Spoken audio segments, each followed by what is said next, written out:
Hi all, welcome to our channel turning PSC. ശനിയാഴ്ചയോടുകൂടി നമ്മുടെ prelims എല്ലാം കഴിഞ്ഞിട്ടുണ്ട്. ഇനി നമ്മുടെ അടുത്ത ലെവൽ എക്സാം എന്ന് പറയുന്നത് +2 ലെവലുണ്ട്, CPO, അതേപോലെ ഫയർ, ബീറ്റ് ഫോറസ്റ്റ്, എക്സൈസ്, അതിൻ്റെയൊക്കെ എക്സാം ഉണ്ട്. അതിനുശേഷം നമുക്ക് ഡിഗ്രി പ്രിലിംസ് വരുന്നുണ്ട്, സെക്രട്ടേറിയറ്റ് അസിസ്റ്റൻറ്റ്, അതിൻ്റെയൊക്കെ SI ഒക്കെ കൂടിയിട്ടുള്ള പ്രിലിംസ് വരുന്നുണ്ട്. അതിനുശേഷം നമുക്കുള്ള എക്സാം എന്നൊക്കെ പറയുന്നതാണ് ഇപ്പോൾ പ്രിലിംസ് ചെയ്തതിൻ്റെ മെയിൻസ് എന്നൊക്കെ പറയുന്നത്. ഓക്കെ, അതോടൊപ്പം നമുക്ക് അസിസ്റ്റൻറ്റ് സെയിൽസ്മാൻ്റെ എക്സാമും ഉണ്ട്. അപ്പോൾ ഇത്ര എക്സാമാണ് ഇനി നമ്മുടെ മുന്നിലുള്ളത്. അപ്പോൾ അതെല്ലാം അത്യാവശ്യം നമ്മൾ ഡീപ്പായിട്ട് തന്നെ പഠിക്കണം. കാരണം ഡിഗ്രി പ്രിലിംസ് ആണെങ്കിൽ കൂടി LDC ലെവലുള്ള ക്വസ്റ്റ്യൻസ് തന്നെ ആയിരിക്കും ഇനി വരാനായിട്ടൊക്കെ പോകുന്നത്. അപ്പോൾ അതിൻ്റെയൊക്കെ സിലബസ് എന്ന് പറയുന്നത് ഏറെക്കുറെ സെയിം തന്നെയാണ്. അപ്പോൾ നമുക്ക് പ്രീവിയസ് ആയിട്ടുള്ള ക്വസ്റ്റ്യൻസും അതോടൊപ്പം അതിൻ്റെ റിലേറ്റഡ് ഫാക്റ്റ് ഒക്കെ പഠിക്കുമ്പോൾ നമുക്ക് കൂടുതൽ അത് ചെയ്യാനായിട്ട് പറ്റും. അതോടൊപ്പം നമ്മൾ എല്ലാ ദിവസവും ഇംഗ്ലീഷും മലയാളം മാത്സും കൂടെ നമ്മൾ പഠിക്കണം. അപ്പം ഏതാണോ നമ്മുടെ വീക്ക് പോയിന്റ്, ഇപ്പം മാത്സിലാണ് നമ്മൾ വീക്കെങ്കിൽ മാത്സ് നമ്മൾ നന്നായിട്ട് എല്ലാ ദിവസവും പ്രാക്ടീസ് ചെയ്ത് തന്നെ പഠിക്കണം. ഇംഗ്ലീഷാണ് അല്ലെങ്കിൽ മലയാളമാണ്, അതൊക്കെ നമ്മുടെ ഓരോരുത്തർക്കും ഓരോ രീതിയിലാണ്. അപ്പോൾ അതൊക്കെ നോക്കിയിട്ട് തന്നെ നമ്മൾ ഡെയിലി അതും കൂടെ ഇതിൻ്റെ കൂടെ ചെയ്തു പോകാനായിട്ട് ശ്രദ്ധിക്കണം. എങ്കിലാണ് നമുക്ക് നല്ലൊരു സ്കോർ നേടി എത്രയും വേഗം നമുക്ക് ജോലിയിലേക്ക് എത്താനായിട്ട് സാധിക്കുള്ളൂ. അപ്പം നമ്മൾ ഇന്ന് മുതൽ ആ ഒരു ടൈമിലോട്ടാണ് നമ്മൾ കിടക്കുന്നത്. അതായത് ഇത്രയും നാളെ നമുക്ക് പ്രിലിംസ് ലെവലുള്ള ക്വസ്റ്റ്യൻസ് ഒക്കെ പഠിച്ചാൽ മതിയായിരുന്നു. പിന്നെ നമ്മൾ മെയിൻസിലോട്ടുള്ള രീതിയിൽ, അതായത് ക്വസ്റ്റ്യൻ പറയുന്നതോടൊപ്പം അതിൻ്റെ റിലേറ്റഡ് ഫാക്റ്റും കൂടെ പറഞ്ഞു പോയി ഡീപ്പായിട്ട് തന്നെ നമുക്ക് പഠിച്ചു പോകാം. അപ്പോൾ ഇന്ന് തൊട്ടുള്ള നമ്മുടെ ക്ലാസ് എന്ന് പറയുന്നത് അങ്ങനെയായിരിക്കും. എല്ലാ ലെവലിലുള്ള എക്സാമിനും എഴുതാൻ പാകത്തിനുള്ള അത്യാവശ്യം നല്ല നല്ല ക്വസ്റ്റ്യൻസ് എടുത്തിട്ട് അതിൻ്റെ റിലേറ്റഡ് ഫാക്റ്റ് പറഞ്ഞ് അത് നന്നായിട്ട് പഠിക്കുന്നതായിരിക്കും ഇനി മുതൽ നമ്മുടെ ക്ലാസ് എന്ന് പറയുന്നത്. അതോടൊപ്പം നിങ്ങൾ ചെയ്യേണ്ട കാര്യം ഇംഗ്ലീഷും മലയാളം മാത്സും കൂടെ നന്നായിട്ട് പഠിക്കണം. ഓക്കെ, അപ്പോഴാണ് നമുക്ക് നല്ല സ്കോർ നേടാനായിട്ട് സാധിക്കുള്ളൂ. അപ്പം എല്ലാവർക്കും നല്ലോണം എക്സാമൊക്കെ ഇനി നന്നായിട്ട് ക്രാക്ക് ചെയ്യാൻ സാധിക്കട്ടെ എന്നുള്ള പ്രാർത്ഥനയിൽ നമ്മൾ ആരംഭിക്കുകയാണ്. എന്നിട്ട് നമുക്ക് സ്റ്റാർട്ട് ചെയ്യാം. ഓക്കെ, അപ്പോൾ നമ്മൾ ആദ്യം നോക്കാൻ പോകുന്നത് കുറച്ച് ക്വസ്റ്റ്യൻസ് എടുത്തിട്ടുണ്ട്, അതിൻ്റെയൊക്കെ റിലേറ്റഡ് ഫാക്റ്റും കാര്യങ്ങളൊക്കെ പറഞ്ഞാണ് പോകുന്നത്. ഓക്കെ, നമുക്ക് സ്റ്റാർട്ട് ചെയ്യാം. താഴെ കൊടുത്തിരിക്കുന്ന സംഭവങ്ങളിലും അവയുടെ കാലഗണനയിലും തെറ്റായ ജോഡി ഏതെന്ന് കണ്ടെത്താനാണ് പറഞ്ഞിരിക്കുന്നത്. ഓക്കെ, ഇതിൻ്റെ ക്വസ്റ്റ്യൻ പേപ്പർ നമ്മൾ ആൻസർ പറഞ്ഞ ക്വസ്റ്റ്യൻ പേപ്പറും ഫുള്ള് നമ്മൾ പറഞ്ഞിട്ടുണ്ട്. പക്ഷേ ഇന്നോട്ട് നമ്മൾ അതിൻ്റെ റിലേറ്റഡ് ഫാക്റ്റ് ആണ് ചെയ്യുന്നത്. ഓക്കെ, ഇപ്പോൾ ക്വസ്റ്റ്യൻസ് എടുത്താൽ നന്നായിട്ട് ഡീപ്പായിട്ട് പഠിച്ചു പോകും. ഓക്കെ, താഴെ കൊടുത്തിരിക്കുന്ന സംഭവങ്ങളിലും അവയുടെ കാലഗണനയിലും തെറ്റായ ജോഡി ഏതെന്ന് കണ്ടെത്താനാണ് പറഞ്ഞിരിക്കുന്നത്. ഏതാണ് ഇവിടെ തെറ്റായിട്ട് കൊടുത്തിരിക്കുന്നത്? ഓപ്ഷൻ സി ആണ്. അതായത് രണ്ടാമത്തെ സ്റ്റേറ്റ്മെൻ്റ് ആയ നിവർത്തന പ്രക്ഷോഭമാണ് ഇവിടെ തെറ്റായിട്ട് കൊടുത്തിരിക്കുന്നത്. പാലിയം സത്യാഗ്രഹം വർഷമാണ് ഇവിടെ കൊടുത്തിരിക്കുന്നത്. 1947-48 കാലഘട്ടത്തിലാണ് പാലിയം സത്യാഗ്രഹം നടന്നത്. പട്ടിണി ജാഥ നടന്നത് 1936-ലാണ്. ഗുരുവായൂർ സത്യാഗ്രഹം നടന്നത് 1932 കാലഘട്ടത്തിലാണ്. നിവർത്തന പ്രക്ഷോഭം ഏതായിരുന്നു വർഷം? 1932 നടന്നതാണ് നിവർത്തന പ്രക്ഷോഭം എന്ന് പറയുന്നത്. അപ്പോൾ നമുക്ക് പാലിയം സത്യാഗ്രഹം എന്താണെന്ന് നോക്കാം. പാലിയം സത്യാഗ്രഹം എന്ന് പറഞ്ഞാൽ എന്തായിരുന്നു? സ്വാതന്ത്ര്യാനന്തരം അയിത്തത്തിനെതിരെ കേരളത്തിൽ നടന്ന ആദ്യത്തെ സത്യാഗ്രഹമായിരുന്നു പാലിയം സത്യാഗ്രഹം എന്ന് പറയുന്നത്. എന്താണ്? സ്വാതന്ത്ര്യാനന്തരം, അതായത് ഇന്ത്യക്ക് സ്വാതന്ത്ര്യം കിട്ടിയതിന് ശേഷം 1947 ശേഷം അയിത്തത്തിനെതിരെ കേരളത്തിൽ നടന്ന ആദ്യത്തെ സത്യാഗ്രഹമാണ് പാലിയം സത്യാഗ്രഹം എന്ന് പറയുന്നത്. ഏതാണ് വർഷം? ഇവിടെ കൊടുത്തിട്ടുണ്ട്. 47-48 കാലഘട്ടമായിരുന്നു അല്ലേ. 1947 ഡിസംബർ 4 പാലിയം സത്യാഗ്രഹം ആരംഭിച്ചത്. ഓക്കെ, സ്വാതന്ത്ര്യാനന്തരം ഐക്യത്തിനെതിരെ കേരളത്തിൽ നടന്ന ആദ്യത്തെ സത്യാഗ്രഹമാണ് പാലിയം സത്യാഗ്രഹം. 1947 ഡിസംബർ 4 പാലിയം സത്യാഗ്രഹം ആരംഭിച്ചത്. ഏത് ജില്ലയിലാണെന്ന് ചോദിച്ചിട്ടുണ്ട്. ഏതാണ്? എറണാകുളം ജില്ലയിലാണ് പാലിയം സത്യാഗ്രഹം നടന്നത്. ഓക്കെ, എറണാകുളം ജില്ലയിലാണ് പാലിയം സത്യാഗ്രഹം നടന്നത്. ഇനി PYQ ആയിട്ട് ചോദിച്ചൊരു ക്വസ്റ്റ്യൻ ആണ്. 1947 ഡിസംബർ 4 പാലിയം സത്യാഗ്രഹം ഉദ്ഘാടനം ചെയ്തത് ആരാണെന്നാണ് ചോദിച്ചിട്ടുണ്ട്. അത് PYQ ആയിട്ട് ചോദിച്ചൊരു ക്വസ്റ്റ്യൻ ആണ്. 1947 ഡിസംബർ 4 നമ്മൾ പറഞ്ഞു സത്യാഗ്രഹം ആരംഭിച്ചത്. അത് ഉദ്ഘാടനം ചെയ്തത് ആരാണെന്ന് ചോദിച്ചാൽ ആരാണ്? C കേശവനാണ് ഉദ്ഘാടനം ചെയ്തിട്ട്. PYQ ആണ്, ഇമ്പോർട്ടൻ്റ് ആണ്. C കേശവനാണ് പാലിയം സത്യാഗ്രഹം ഉദ്ഘാടനം ചെയ്തത്.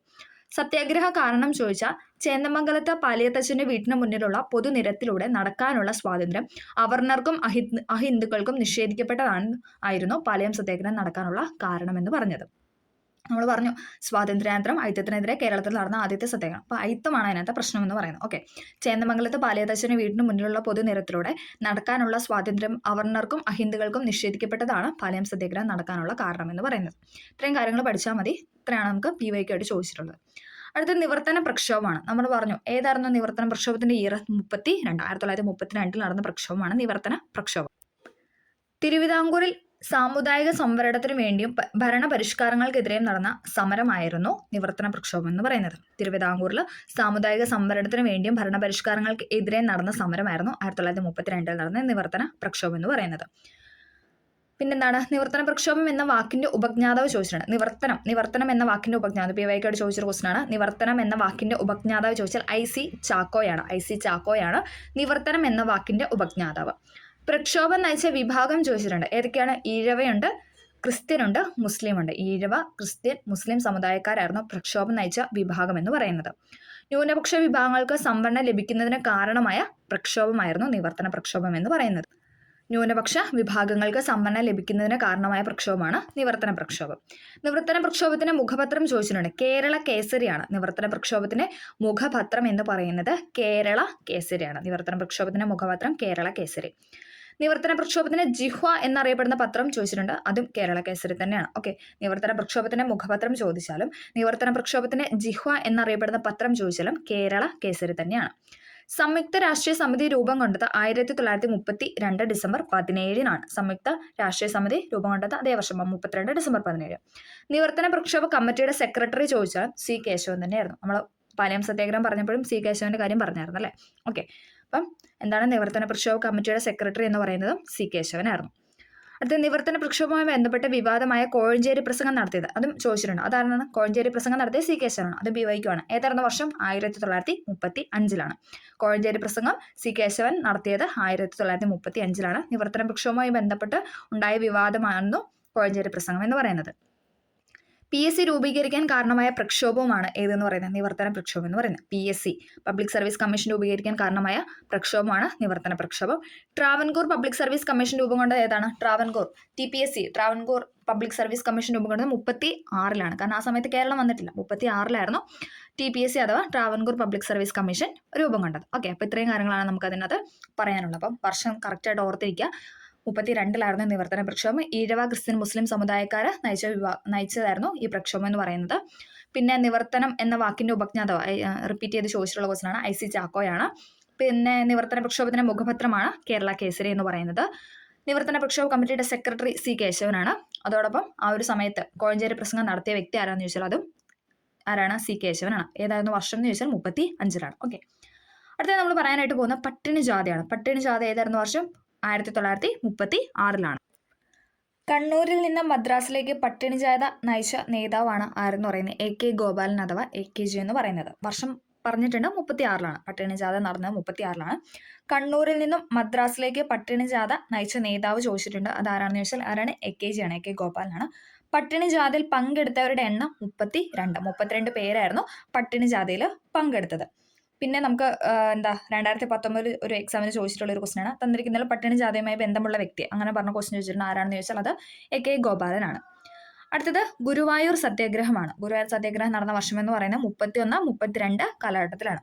നേതൃത്വം നൽകിയത് ആരായിരുന്നു? KK കേളപ്പനാണ് അല്ലേ? നേതൃത്വം നൽകിയത് KK കേളപ്പനാണ് ഗുരുവായൂർ സത്യാഗ്രഹം.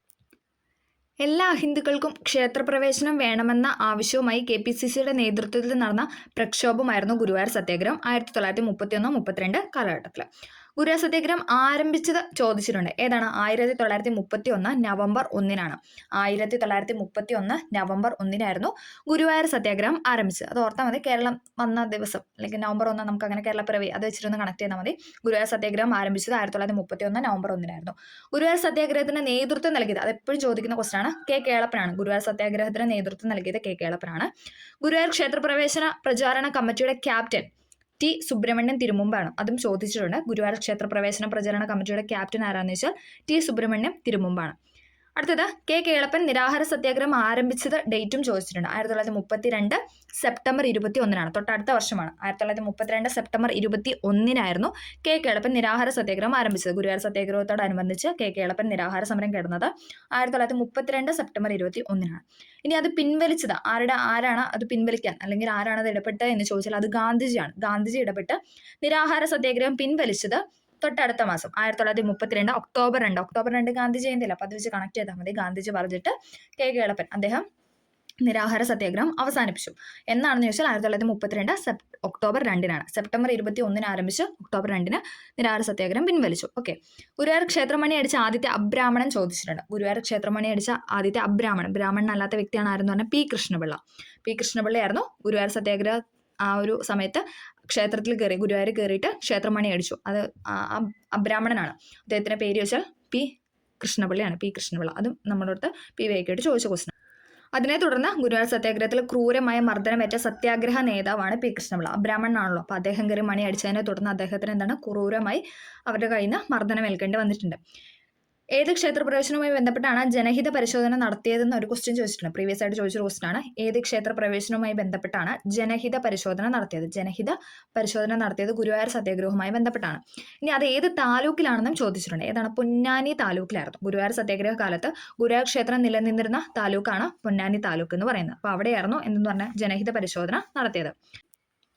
അപ്പം ഇത്രയും കാര്യങ്ങളാണ് നമുക്ക് ഈ ഒരു ക്വസ്റ്റിനകത്ത് പറയാനുള്ളത്. പാളയം സത്യാഗ്രഹം വർഷം നമുക്ക് ഒന്നുകൂടെ ഒന്ന് പറയാം. 47, 48. നിവർത്തന പ്രക്ഷോഭം 32, അത് ഇവിടെ തെറ്റായിട്ടാണ് കൊടുത്തിരിക്കുന്നത്. ദെൻ പട്ടിണി ജാഥ AKG നയിച്ചത് അല്ലെ 36 ഗുരുവായൂർ സത്യാഗ്രഹം 31, 32 കാലഘട്ടത്തിൽ.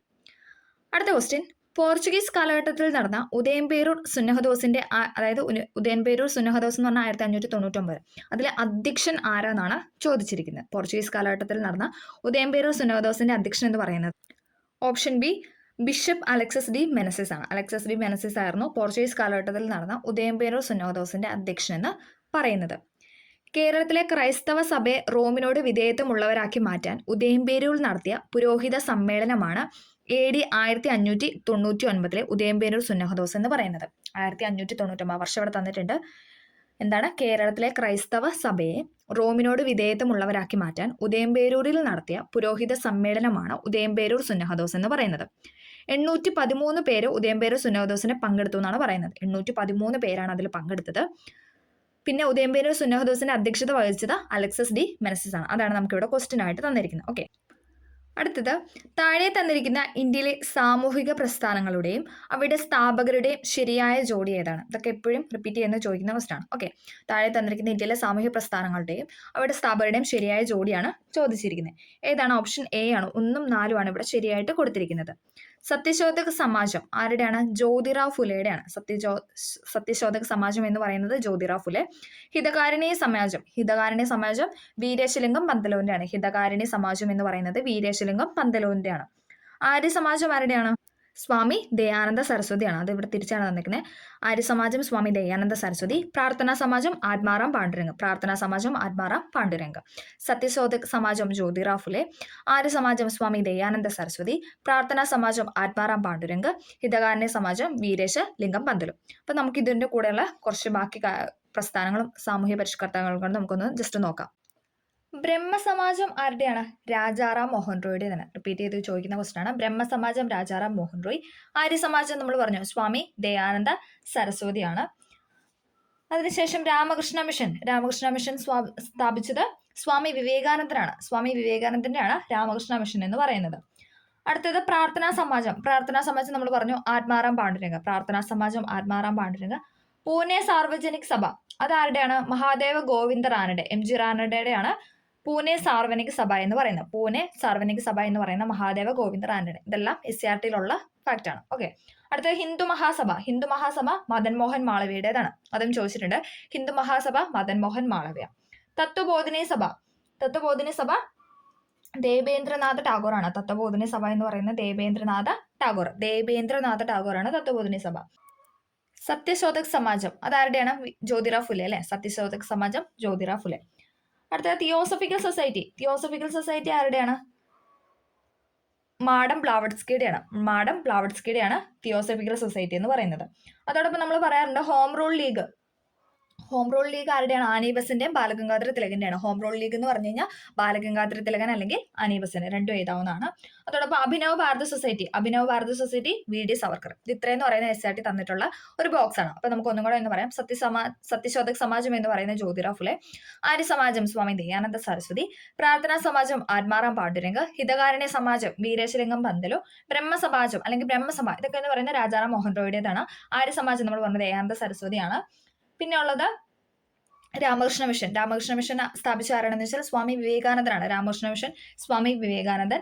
പൂനെ സാർവജനിക് സഭ ആരുടെയാണ്? മഹാദേവ ഗോവിന്ദ റാനഡെ. പൂനെ സാർവജനിക് സഭ എന്ന് പറയുന്ന മഹാദേവ ഗോവിന്ദ റാനഡെ. ഹിന്ദു മഹാസഭ മദൻ മോഹൻ മാളവ്യ. തത്വബോധിനി സഭ എന്ന് പറയുന്നത് ദേവേന്ദ്രനാഥ ടാഗോർ. അടുത്തത് തിയോസഫിക്കൽ സൊസൈറ്റി മാഡം ബ്ലാവഡ്സ്കി, അതാണ് തിയോസഫിക്കൽ സൊസൈറ്റി. ദെൻ അതോടൊപ്പം അഭിനവ് ഭാരത സൊസൈറ്റി VD സവർക്കർ. പിന്നെ ഹോം റൂൾ മൂവ്മെന്റ് അല്ലെങ്കിൽ ഹോം റൂൾ ലീഗ് ചോദിച്ചു കഴിഞ്ഞാൽ ആരുടെയാണ്? ആനി ബസന്റ് പിന്നെ ബാലഗംഗാധര തിലക്, രണ്ടുപേരുടെ എഴുതാവുന്നതാണ്. ഓക്കെ, അടുത്ത നമ്മൾ പറയുന്നത് ഇന്ത്യൻ സ്വാതന്ത്ര്യ സമരവുമായി ബന്ധപ്പെട്ട് പിൻതീതി വെച്ച് ചെക്ക് എന്ന് ഗാന്ധിജി വിശേഷിപ്പിച്ചത്. ഇന്ത്യൻ സ്വാതന്ത്ര്യ സമരവുമായി ബന്ധപ്പെട്ട് പിൻതീതി വെച്ച് ചെക്ക് എന്ന് ഗാന്ധിജി വിശേഷിപ്പിച്ച ക്രിപ്സ് മിഷനെയാണ്. ക്രിപ്സ് മിഷനെയാണ് ഗാന്ധിജി അങ്ങനെ വിശേഷിപ്പിച്ചത്. ക്രിപ്സ് മിഷന്റെ വർഷം ചോദിച്ചാൽ ഏതാണ്? 1942. 1942 ക്രിപ്സ് മിഷൻ എന്ന് പറയുന്നത്. രണ്ടാം ലോക മഹായുദ്ധത്തിൽ ഇന്ത്യയുടെ പിന്തുണ നേടാൻ ബ്രിട്ടീഷ് ഗവൺമെന്റ് നിയമിച്ച കമ്മിറ്റിയായിരുന്നു ക്രിപ്സ് മിഷൻ എന്ന് പറയുന്നത്. രണ്ടാം ലോക മഹായുദ്ധത്തിൽ ഇന്ത്യയുടെ പിന്തുണ നേടാനായിട്ട് ബ്രിട്ടീഷ് ഗവൺമെന്റ് നിയമിച്ച ഒരു കമ്മിറ്റിയാണ് ക്രിപ്സ് മിഷൻ എന്ന് പറയുന്നത്. ക്രിപ്സ് മിഷന്റെ ചെയർമാന്റെ പേര് ചോദിച്ചിട്ടുണ്ട്, PYK ചോദിച്ചിട്ടുണ്ട്. ക്രിപ്സ് മിഷന്റെ ചെയർമാൻ എന്ന് പറയുന്നത് സർ സ്റ്റഫോർഡ് ക്രിപ്സ് ആണ്. സ്റ്റഫോർഡ് ക്രിപ്സ്, ആ പേര് തന്നെ എടുക്കാം. ക്രിപ്സ് മിഷന്റെ ചെയർമാൻ എന്ന് പറയുന്ന സർ സ്റ്റഫോർഡ് ക്രിപ്സ് ആണ്. ക്രിപ്സ് മിഷനെ ഇന്ത്യയിലേക്ക് അയച്ച ബ്രിട്ടീഷ് പ്രധാനമന്ത്രി ചോദിച്ചിട്ടുണ്ട്. ആരാണ്? വിൻസ്റ്റൺ ചർച്ചിലാണ്. ക്രിപ്സ് മിഷനെ ഇന്ത്യയിലേക്ക് ബ്രിട്ടീഷ് ഗവൺമെന്റ് നിയമിച്ചതല്ല, അപ്പൊ അവിടുന്ന് വന്ന വ്യക്തിയാണ്. അത് ഇന്ത്യയിലേക്ക് അയച്ചത് ആരാണെന്ന് ചോദിച്ചാൽ, അയച്ച പ്രധാനമന്ത്രി ആരാണെന്ന് ചോദിച്ചാൽ അത് വിൻസ്റ്റൺ ചർച്ചിലാണ്. ക്രിപ്സ് മിഷനെ ഇന്ത്യയിലേക്ക് അയച്ച ബ്രിട്ടീഷ് പ്രധാനമന്ത്രിയാണ് വിൻസ്റ്റൺ ചർച്ചിൽ എന്ന് പറയുന്നത്. ഇനി ഇന്ത്യയിൽ എത്തിയ വർഷം ചോദിച്ചിട്ടുണ്ട്. ക്രിപ്സ് മിഷൻ ഇന്ത്യയിൽ എത്തിയ വർഷം നമുക്ക് സ്റ്റേറ്റ്മെന്റ് ആയിട്ട് ചോദിച്ചിട്ടുണ്ട്. ഏതാണ്? 1942 മാർച്ച് 22 മാർച്ച് 22 ക്രിപ്സ് മിഷൻ ഇന്ത്യയിൽ എത്തിയത്. ക്രിപ്സ് മിഷൻ ഇന്ത്യയിൽ എത്തിയത് മാർച്ച് 22, 1942 മാർച്ച് 22. രണ്ടാം ലോക മഹായുദ്ധാനന്തരം ഇന്ത്യക്ക് പുത്രികാ രാജ്യപദവി നൽകണമെന്നും ഇന്ത്യക്കാരുടെ നേതൃത്വത്തിൽ ഒരു ഭരണഘടന നിർമ്മാണ സഭ രൂപീകരിക്കാമെന്നും ക്രിപ്സ് മിഷൻ വാഗ്ദാനം ചെയ്തു. അപ്പം എന്താണ്? രണ്ടാം ലോക മഹായുദ്ധാനന്തരം, അതായത് യുദ്ധത്തിൽ അവർ ജയിക്കുകയാണെങ്കിൽ, നമ്മുടെ പിന്തുണയോടുകൂടി അവർ ജയിക്കുകയാണെങ്കിൽ എന്താണ് നമുക്ക് ഇന്ത്യക്ക് എന്ത് നൽകാമെന്നാണ് അവർ പറഞ്ഞത്? പുത്രികാ രാജ്യപദവി നൽകുമെന്നും അതോടൊപ്പം എന്താണ്? ഇന്ത്യക്കാരുടെ നേതൃത്വത്തിൽ ഒരു ഭരണഘടന നിർമ്മാണ സഭ രൂപീകരിക്കാമെന്നുമാണ് ക്രിപ്സ് മിഷൻ വാഗ്ദാനം നൽകിയത്. ക്രിപ്സ് മിഷനുമായി ചർച്ച നടത്തിയ ഇന്ത്യൻ നാഷണൽ കോൺഗ്രസിന്റെ പ്രസിഡന്റ് ചോദിച്ചാൽ മൗലാന അബ്ദുൽ കലാം ആസാദ് ആണ്. ഇതൊക്കെ നമുക്ക് സ്റ്റേറ്റ്മെന്റ് വരാൻ ചാൻസ് ഉള്ളതാണ്. ഓക്കെ, ഇതൊക്കെ SCRT ഫാക്ട് ആണ്. ഓക്കെ, ക്രിപ്സ് മിഷനുമായി ചർച്ച നടത്തിയ ഇന്ത്യൻ നാഷണൽ കോൺഗ്രസിന്റെ പ്രസിഡന്റ് ആരാന്ന് വെച്ചാൽ മൗലാന അബ്ദുൽ കലാം ആസാദ് ആണ്. ക്രിപ്സ് മിഷനെ കോൺഗ്രസ് അംഗീകരിക്കാത്തതിന് കാരണം എന്ന് പറഞ്ഞു കഴിഞ്ഞാൽ ഉടനടി ഇന്ത്യക്ക് സ്വാതന്ത്ര്യം നൽകണമെന്ന ആവശ്യം നിരാകരിക്കപ്പെട്ടു. അതായത് നമുക്ക് പെട്ടെന്ന് തന്നെ നമുക്ക് ഇന്ത്യക്ക് സ്വാതന്ത്ര്യം നൽകണമെന്നൊരു ആവശ്യം INC മുന്നോട്ട് വെച്ചായിരുന്നു. അപ്പൊ എന്താണ്? അതുകൊണ്ട് തന്നെ അത് അവർ നടത്തുന്നതല്ല, അവരത് നിരാകരിച്ചു. അതിനെ തുടർന്ന് എന്താണ്? കോൺഗ്രസ് ഈ കാര്യത്തിൽ അംഗീകരിച്ചിട്ടില്ല. അതോടൊപ്പം ക്രിപ്സ് മിഷനെ മുസ്ലിം ലീഗ് അംഗീകരിക്കാത്തതിന് കാരണം പാകിസ്ഥാൻ വാദം അംഗീകരിക്കാത്തതിനാണ്. അതായത് മുസ്ലിം ലീഗ് അംഗീകരിക്കാത്തതിന് കാരണം ചോദിച്ചാൽ എന്താണ്? അവർക്ക് പാകിസ്ഥാൻ എന്നൊരു രാജ്യം വേണമെന്ന ഒരു കാര്യം അത് അവർ അംഗീകരിച്ചില്ല. അപ്പം എന്താണ്? കോൺഗ്രസ് അംഗീകരിക്കാത്തതിന്റെ കാരണം എന്ന് പറഞ്ഞത് പെട്ടെന്ന് തന്നെ ഇന്ത്യക്ക് സ്വാതന്ത്ര്യം നൽകണം എന്ന കാര്യം നിരാകരിക്കപ്പെട്ടു. അതോടൊപ്പം മുസ്ലിം ലീഗ് അംഗീകരിക്കാത്ത റീസൺ ആണ് ചോദിച്ചെങ്കിൽ എന്താണ്? അവർക്ക് പാകിസ്ഥാൻ വാദം അംഗീകരിക്കാത്തതിനാലാണ് അവർ അത് എതിർത്തത്. ഓക്കെ, ക്രിപ്സ് മിഷൻ ഇന്ത്യയിൽ നിന്ന് മടങ്ങിയത്, തിരിച്ചു പോയത് ചോദിച്ചാൽ 1942 ഏപ്രിൽ 12 അപ്പൊ നമുക്കറിയാം ജസ്റ്റ് 1 മന്ത് പോലും കാലയളവില്ല അല്ലെ. മാർച്ച് 22 അവര് ഇന്ത്യയിൽ എത്തിയത്. ഏപ്രിൽ 12 അവര് തിരിച്ചു പോകുന്നത്. ഏപ്രിൽ 12 അവര് ഇന്ത്യയിൽ നിന്ന് തിരിച്ചു പോയി. തകർന്നുകൊണ്ടിരിക്കുന്ന ബാങ്കിന്റെ പിൻ തീയതി ഇട്ട ചെക്ക് എന്ന് ഗാന്ധിജി വിശേഷിപ്പിച്ച് ക്രിപ്സ് മിഷനാണ്. അതാണ് നമ്മുടെ ക്വസ്റ്റ്യൻ എന്ന് പറയുന്നത് അല്ലെ. ഇന്ത്യൻ സ്വാതന്ത്ര്യ സമരവുമായി ബന്ധപ്പെട്ട് പിൻ തീയതി വെച്ച ചെക്ക് എന്ന് ഗാന്ധിജി വിശേഷിപ്പിച്ചാണ് നമുക്ക് തന്നിരിക്കുന്ന ക്വസ്റ്റ്യൻ. അപ്പം എങ്ങനെയാണ് ആ ഒരു ഫുൾ കാര്യം എന്ന് പറയുന്നത്? തകർന്നുകൊണ്ടിരിക്കുന്ന ബാങ്കിന്റെ പിൻ തീയതി വെച്ച ചെക്ക് എന്നാണ് ക്രിപ്സ് മിഷനെ ഗാന്ധിജി വിശേഷിപ്പിച്ചത്. ഓക്കെ, അപ്പൊ ഇത്രയും കാര്യങ്ങളാണ് ക്രിപ്സ് മിഷനായിട്ട് പറയാനുള്ളത്. എന്നാണ് വന്നതെന്ന് കറക്റ്റ് ആയിട്ട് പഠിക്കുക. 1942 മാർച്ച് 22 വന്നത്. അതോടൊപ്പം അയച്ചത് ക്രിപ്സ് മിഷന്റെ ചെയർമാൻ ആരാണ്? ക്രിപ്സ് മിഷന്റെ ചെയർമാൻ എന്ന് പറയുന്നത് സ്റ്റഫോർഡ് ക്രിപ്സ് ആണ്. ഇനി ഇന്ത്യയിലേക്ക് അയച്ച ബ്രിട്ടീഷ് പ്രധാനമന്ത്രി ആരാണെന്ന് ചോദിച്ചാൽ അത് വിൻസ്റ്റൺ ചർച്ചിലാണ്. പിന്നെ നമുക്ക് പഠിക്കുന്നത് മാർച്ച് 22 വന്ന തീയതി പഠിക്കാം. പിന്നെ അതോടൊപ്പം ആ ഒരു ടൈമിൽ INCയുടെ പ്രസിഡന്റ് ആരാന്ന് വെച്ചാൽ മൗലാന അബ്ദുൽ കലാം ആസാദ് ആണ്. 1942 കാലഘട്ടത്തിൽ മൗലാന അബ്ദുൽ കലാം ആസാദ് ആയിരുന്നു INCയുടെ പ്രസിഡന്റ് എന്ന് പറയുന്നത്. പിന്നെ എന്താണ്? 2 കോൺഗ്രസ്സുകാർ അത് അംഗീകരിച്ചില്ല. അതോടൊപ്പം പാകിസ്ഥാൻകാരും അല്ലെങ്കിൽ മുസ്ലിം ലീഗ് അത് അംഗീകരിച്ചില്ല. അപ്പൊ ആ റീസൺ എന്ന് കോൺഗ്രസ്സുകാരെ അംഗീകരിക്കാത്തതെന്ന് പറഞ്ഞാൽ ഇന്ത്യക്ക് സ്വാതന്ത്ര്യം നൽകണം എന്ന് പറഞ്ഞ് നിരാകരിച്ചു. അതോടൊപ്പം പാകിസ്ഥാൻകാരെ അംഗീകരിക്കാത്തതിന്റെ കാരണം എന്ന് പറയുന്നത് അവർക്ക് പാകിസ്ഥാൻ എന്ന രാജ്യം വേണമെന്ന് പറഞ്ഞാൽ അതും അംഗീകരിച്ചില്ല.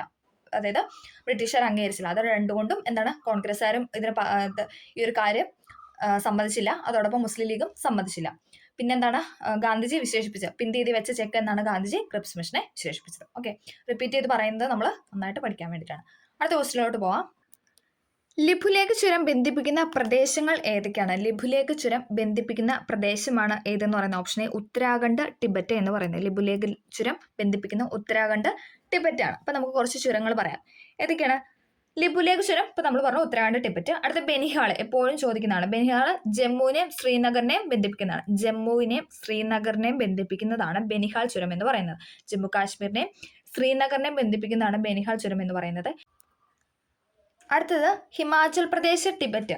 ഹിമാചൽ പ്രദേശ് ടിബറ്റ് ബന്ധിപ്പിക്കുന്നതാണ് ഷിപ്കില ചുരം എന്ന് പറയുന്നത്. അപ്പോൾ നമ്മൾ പറഞ്ഞു ജമ്മു കാശ്മീർ ശ്രീനഗർ ആണെങ്കിൽ ബെനിഹാൾ ചുരമാണ്. ഹിമാചൽ പ്രദേശ് ടിബറ്റ് ആണെങ്കിൽ ഷിപ്കില ചുരമാണ്. ഹിമാചൽ പ്രദേശ് ടിബറ്റ് നമുക്ക് ഓപ്ഷൻ ബി ആയിട്ട് തന്നിട്ടുണ്ട്. ഹിമാചൽ പ്രദേശ് ടിബറ്റ് എപ്പോഴും ചോദിക്കുന്ന ഏതാണ് ഷിപ്കില ചുരമാണ്. ഷിപ്കില ചുരം. ഇനി സിക്കിമും ടിബറ്റും ആണ്, അത് നാഥുല ചുരമാണ്. സിക്കിമും ടിബറ്റും തമ്മിലാണെങ്കിൽ അത് നാഥുല ചുരമാണ്. സിക്കിമും ടിബറ്റ് നാഥുല ചുരമാണ്. അടുത്ത ശ്രീനഗർ കാർഗിൽ. ശ്രീനഗർ കാർഗിൽ ഏതാണ്? സോജില ചുരമാണ്. ശ്രീനഗർ കാർഗിൽ എന്ന് പറയുന്നത് സോജില ചുരമാണ്. ശ്രീനഗർ കാർഗിൽ സോജില ചുരം. അപ്പൊ ലിബുലേക്കാണെങ്കിൽ ഉത്തരാഖണ്ഡ് ടിബറ്റ്, ഹിമാചൽ പ്രദേശ് ടിബറ്റ് ആണെങ്കിൽ അത് ഷിപ്കില ചുരം, ഇനി ശ്രീനഗർ കാർഗിൽ ആണെങ്കിൽ അത് സോജില ചുരം, ഇനി സിക്കിം ടിബറ്റ് എന്ന് പറയുന്ന നാഥുല ചുരമാണ്. പിന്നെ നമ്മൾ പറഞ്ഞു ജമ്മു കാശ്മീർ ശ്രീനഗർ ആണെങ്കിൽ അത് ബെനിഹാൾ ചുരമാണ്. അടുത്ത ബാരാലാപ്ചാല ചോദിക്കാറുണ്ട്. അത് ഏതാണ്? ഹിമാചൽ പ്രദേശ് ലേ ലഡാക്ക് തമ്മിൽ ബന്ധിപ്പിക്കുന്നതാണ് ബാരാലാച്ചല ചുരം എന്ന് പറയുന്നത്. അടുത്ത ജലപ്ല ഇടയ്ക്ക് കാണാറുണ്ട്. സിക്കിം ലാസ. ജലപ്ല ചുരം എന്ന് പറയുന്നത് സിക്കിമിനെയും ലാസയും തമ്മിൽ ബന്ധിപ്പിക്കുന്നതാണ്. ഓക്കെ, നമുക്കൊന്നും കൂടെ പറയാം. ഉത്തരാഖണ്ഡ് ടിബറ്റ് എന്ന് പറയുന്ന ലിബുലേഖ് ചുരം, സിക്കിം ടിബറ്റ് ആണെങ്കിൽ അത് നാഥുല ചുരം, ശ്രീനഗർ കാർഗിൽ ആണെങ്കിൽ അത് സോജില ചുരം, അടുത്തത് ഹിമാചൽ പ്രദേശ് ടിബറ്റ് ആണെങ്കിൽ അത് ഷിപ്കില ചുരം, പിന്നെ അടുത്തത് ജമ്മു ശ്രീനഗർ ബെനിഹാള് നമ്മൾ പറഞ്ഞു. അടുത്തത് ബാരാലാച്ചല എന്ന് പറയുന്നത് ഹിമാചൽ പ്രദേശ് ലഡാക്ക് തമ്മിൽ ബന്ധിപ്പിക്കുന്നതാണ്. ഹിമാചൽ പ്രദേശിലെ ലേയും ലഡാക്കിനെയും തമ്മിൽ ബന്ധിപ്പിക്കുന്നതാണ് ബാരാലാപ്ചല ചുരം എന്ന് പറയുന്നത്. ജലപ്ല ആണെങ്കിൽ സിക്കിം ലാസ. ഇത്രയും ചുരങ്ങൾ നമ്മുടെ എസ്ആർടി തന്നിട്ടുള്ളതാണ്. എസ്ആർടി തന്നിരിക്കുന്ന ഒരു ഫാക്ടർ നമുക്ക് കളയാനായിട്ട് സാധിക്കില്ല. ഓക്കെ, അടുത്തത് ഇന്ത്യയിൽ ഏറ്റവും കൂടിയ ചൂട് രേഖപ്പെടുത്തിയ സ്ഥലമാണ് ഏതെന്ന് പറയുന്ന ഓപ്ഷൻ ബി മങ്കേഷ്പൂർ ഡൽഹി എന്ന് പറയുന്നത്. കറണ്ട് അഫയർ ആയിരുന്നു. ഇന്ത്യയിൽ ഏറ്റവും കൂടിയ ചൂട് രേഖപ്പെടുത്തിയ സ്ഥലമാണ് മുങ്കേഷ്പൂർ ഡൽഹി എന്ന് പറയുന്നത്. ഇന്ത്യയിൽ ഏറ്റവും കൂടിയ ചൂട് രേഖപ്പെടുത്തിയ സ്ഥലമാണ് മുങ്കേഷ്പൂർ ഡൽഹി എന്ന് പറയുന്നത്. അടുത്തത് നിംബസ് മേഘങ്ങളുടെ പ്രത്യേകതകൾ ഉൾപ്പെടുന്ന ജോഡി കണ്ടെത്താനാണ് പറഞ്ഞിരിക്കുന്നത്. നിംബസ് മേഘങ്ങളുടെ പ്രത്യേകതകൾ ഉൾപ്പെടുന്ന ജോഡി കണ്ടെത്തുക. ഏതാണ്? ഓപ്ഷൻ ഡി ആണ്. 1ഉം 4ഉമാണ്. 1ഉം 4ഉമാണ് ഇവിടെ ശരിയായിട്ട് കൊടുത്തിരിക്കുന്നത്. താഴ്ന്ന വിതാനത്തിൽ കാണപ്പെടുന്ന ഇരുണ്ട മേഘങ്ങളാണ് നിംബസ് മേഘം എന്ന് പറയുന്നത്. താഴ്ന്ന വിതാനത്തിൽ കാണപ്പെടുന്ന ഇരുണ്ട മേഘങ്ങളെയാണ് നിംബസ് മേഘം എന്ന് പറയുന്നത്. സൂര്യപ്രകാശത്തെ കടത്തിവിടാതെ ഇരുണ്ട നിറത്തിലാണ് നിംബസ് മഴമേഘങ്ങൾ കാണപ്പെടുന്നത്. സൂര്യപ്രകാശത്തെ കടത്തിവിടാതെ ഇരുണ്ട നിറത്തിലാണ് നിംബസ് മേഘങ്ങൾ കാണപ്പെടുന്നത്. സൂര്യപ്രകാശത്തെ പ്രതിഫലിപ്പിച്ച് കറുപ്പ് അഥവാ ഇരുണ്ട ചാരനിറത്തിൽ കൂനകൾ പോലെ കാണപ്പെടുന്ന മേഘങ്ങളെയാണ് നിംബസ് മേഘം എന്ന് പറയുന്നത്. നമ്മൾ പറഞ്ഞു സൂര്യപ്രകാശത്തെ കടത്തിവിടാത്ത ഇരുണ്ട നിറത്തിൽ കാണപ്പെടുന്ന മഴമേഘമാണ് നിംബസ് എന്ന് പറയുന്നത്. അപ്പം സൂര്യപ്രകാശത്തെ എന്താണ് പ്രതിഫലിപ്പിച്ച് കറുപ്പ് അഥവാ ഇരുണ്ട ചാരനിറത്തിൽ കൂനകൾ പോലെ കാണപ്പെടുന്ന മേഘങ്ങളെയാണ് നിംബസ് മഴമേഘം എന്ന് പറയുന്നത്. സാധാരണ ഭൂമിയുടെ ഉപരിതലത്തോട് വളരെ അടുത്തായിട്ടാണ് ഏതെന്ന് പറയുന്നത് നിംബസ് മഴമേഘം കാണപ്പെടുന്നത്. ഭൂമിയുടെ അടുത്തായിട്ടാണ് നിംബസ് മഴമേഘങ്ങളായിട്ട് കാണുന്നത്. മഴമേഘങ്ങൾ എന്നറിയപ്പെടുന്ന മേഘമാണ് നിംബസ്. മഴമേഘങ്ങൾ എന്നാണ് നിംബസ് അറിയപ്പെടുന്നത്. ഓക്കെ, സാന്ദ്രത കൂടിയ അധാര്യമായ മേഘങ്ങളാണ് നിംബസ് എന്ന് പറയുന്നത്. സാന്ദ്രത കൂടിയ അധാര്യമായ മേഘങ്ങളാണ് നിംബസ് എന്ന് പറയുന്നത്. അടുത്ത PYQ ആയിട്ട് ചോദിച്ചൊരു ക്വസ്റ്റ്യൻ പറയാം. ആകാശത്തിൽ ഉയർന്നു നിൽക്കുന്ന ചാരനിറത്തിലുള്ള കൂനകൾ പോലുള്ള മേഘങ്ങൾ ഏത് പേരിൽ അറിയപ്പെടുന്നു എന്ന് പ്രീവിയസ് ആയിട്ട് ചോദിച്ചിട്ടുണ്ട്. ഏതാണ്? നിംബസ് മേഘമാണ്. ആകാശത്തിൽ ഉയർന്നു നിൽക്കുന്ന ചാരനിറത്തിലുള്ള കൂനകൾ പോലുള്ള മേഘങ്ങളെയാണ് നിംബസ് മഴമേഘം എന്ന് പറയുന്നത്. അപ്പം നമ്മളിന്ന് ഇത്രയും ക്വസ്റ്റ്യൻസ് ആണ് ഡിസ്കസ് ചെയ്തത്. നമുക്ക് വരും ക്ലാസ്സിലൊക്കെ കൂടുതൽ ഫാക്ട് നമുക്ക് പറയാം. അപ്പം എല്ലാവർക്കും വീഡിയോ ഹെൽപ്ഫുൾ ആയെന്ന് വിചാരിക്കുന്നു. അതോടൊപ്പം നമുക്ക് 1000 സബ്സ്ക്രൈബേഴ്സ് ആയിട്ടുണ്ട്. അപ്പം സപ്പോർട്ട് ചെയ്ത എല്ലാവർക്കും ഒരുപാട് നന്ദിയുണ്ട്. അപ്പം എല്ലാവരും വീഡിയോ കണ്ട് സപ്പോർട്ട് ചെയ്യുക. ഓക്കെ, ഹെൽപ്ഫുൾ ആയെങ്കിൽ തീർച്ചയായും ലൈക്ക് ചെയ്യുക. അതോടൊപ്പം നിങ്ങൾക്ക് എന്തെങ്കിലും ഡൗട്ടോ കാര്യങ്ങളോ ഉണ്ടെങ്കിൽ അത് കമൻ്റ് ആയിട്ട് രേഖപ്പെടുത്തുക. അപ്പോൾ ഓക്കെ, താങ്ക്